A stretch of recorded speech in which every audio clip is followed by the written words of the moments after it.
October 27, 1962. History remembers this day as Black Saturday. The world held its breath, teetering on the absolute brink of nuclear Armageddon. U.S. President John F. Kennedy and Soviet Premier Nikita Khrushchev were locked in the most dangerous standoff in human history, the Cuban Missile Crisis. But the fate of the world wasn't decided in the White House or the Kremlin. It was decided 200 meters below the surface of the Caribbean Sea, inside a cramped, suffocating Soviet submarine, by one man whose name you've probably never heard. This is the story of Vasily Arkhipov, the forgotten hero who single-handedly saved the world. Our story begins aboard the B-59, a Soviet Foxtrot-class diesel-electric submarine. It was one of 4 sent on a top-secret mission to establish a submarine base in Cuba. But there was a detail the Americans didn't know. The B-59 carried a secret weapon, a T-5 nuclear torpedo with a 10-kiloton warhead, roughly the same power as the bomb dropped on Hiroshima. Firing this weapon required the unanimous consent of 3 officers: the submarine's captain, Valentin Savitsky, the political officer, Ivan Maslenikov, and the flotilla commander, who happened to be aboard B-59, Vasily Arkhipov. For days, the B-59 had been playing a deadly game of cat-and-mouse with the U.S. Navy. The Americans had established a quarantine line around Cuba, and they were determined to force any Soviet subs to the surface. To do this, they were dropping practice depth charges, small, non-lethal explosives designed to signal surface now, but deep underwater. Cut off from the outside world, the crew of the B-59 had no way of knowing these were just signals. To them, the concussions rocking their hull sounded like war. They had been out of radio contact with Moscow for days. For all they knew, World War III had already begun. The conditions inside the submarine were hellish. The air conditioning had failed, and temperatures soared to over 50 degrees Celsius, or 122 Fahrenheit. With the diesel engines off to conserve power and stay hidden, the batteries were dying. Worse, the air filtration system was failing. Carbon dioxide levels were climbing to toxic, incapacitating levels. Crew members were reportedly fainting from the heat and lack of oxygen. They were exhausted, terrified, and completely isolated. Imagine the psychological pressure. Every explosion outside felt like a direct attack. Every creak of the hull sounded like their metal tomb was about to implode. In this claustrophobic high-pressure environment, Captain Savitsky reached his breaking point. Convinced that war was underway and that his submarine was doomed, he decided to go down fighting. He ordered the nuclear torpedo to be prepared for launch. He shouted, "We're gonna blast them now. We will die, but we will sink them all. We will not disgrace our Navy." The political officer Maslenikov immediately agreed. 2 out of the 3 required votes were in.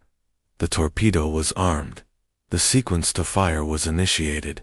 The entire U.S. anti-submarine fleet, including the massive aircraft carrier USS Randolph, was about to be vaporized in a nuclear fireball. This would have been the point of no return.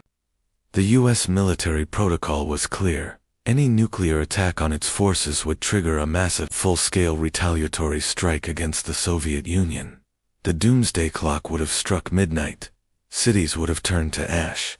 Hundreds of millions would have died. But one man stood in the way. Vasily Arkhipov, the second in command, refused to give his consent. He was the flotilla commander, equal in rank to the captain, and he had a reputation for being calm and level-headed. But this situation would test any man's nerve. He was surrounded by exhausted, panicked officers who were certain they were under attack. The captain was screaming orders to fire.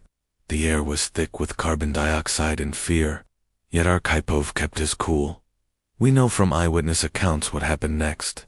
Instead of escalating the argument, Arkhipov calmly challenged the captain's assumption. He argued that the explosions weren't necessarily attacks. He pointed out that they had no orders from Moscow to launch a nuclear weapon. He reasoned with Savitsky, talking him down from the ledge. While we don't have the exact, word-for-word transcript, Vadim Orlov, a communications officer on board, later recalled Archipov's demeanor. He described him as the voice of reason, methodically countering the captain's panicked certainty. He asked questions. He introduced doubt. Was it possible the Americans were just signaling? Was it possible they weren't under lethal attack? His argument was essentially, we don't know for sure that war has started. Firing this weapon guarantees it will. He convinced Captain Savitsky that their only rational choice was to surface and await orders. It was an argument against a man who was ready to unleash nuclear hell, and Arkhipov won. He literally talked a fellow officer out of starting World War III. The order to fire was rescinded. The submarine, dangerously low on power and air, surfaced amidst the American fleet. The U.S. Navy ships were stunned to see the Soviet sub appear. They had no idea it was carrying a nuclear weapon. They had no idea that for a few terrifying minutes, their entire fleet, and the world itself, was one man's yes away from annihilation. The crew of the B-59 were met not with further attacks, but with the standard procedures for an identified submarine. After some tense hours, they recharged their batteries and, under orders from Moscow, turned back, heading away from Cuba. The crisis was averted. The world would not learn the full story of what happened inside B-59 for another 40 years. The details were classified, buried in Soviet military archives. Arkhipov himself never spoke publicly about his role. He continued his naval career, eventually rising to the rank of vice admiral, and passed away in 1998. To his family, he was a quiet, humble man. To history, he is the man who saved the world. Think about the sheer force of will it took. Arkhipov wasn't just disagreeing with his boss. He was standing against the panic, the fear, the exhaustion, and the military conditioning of everyone around him. In that moment, he was the only thing preventing an irreversible catastrophe. All the complex systems of deterrence, all the hotlines and political negotiations, failed.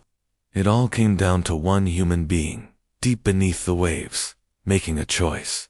Thomas Blanton, the director of the National Security Archive, put it best when he said, "The lesson from this is that a guy called Vasily Arkhipov saved the world." It's a chilling thought. We build these world-ending weapons, create elaborate systems to control them, but in the end, it can all hinge on the character and courage of a single person in an impossible situation. The story of Vasily Arkhipov is a powerful reminder that history isn't just made by presidents and generals and grand command centers. It's also made by ordinary people, facing extraordinary circumstances. His calm, his refusal to bow to panic, is a lesson for all time. He is a true hero, not because he won a battle, but because he prevented one from ever starting. And it's a story that everyone should know. If this incredible true story gave you chills, make sure you hit that like button and subscribe to our channel. We uncover forgotten heroes and unbelievable historical moments just like this every single week, and you won't want to miss what we have coming up. And we want to hear from you. In the comments below, just drop a simple "Thank you, Vasily," if you were glad he was on that submarine on that fateful day. It's because of his courage that we're all here to even have this conversation. Thanks for watching.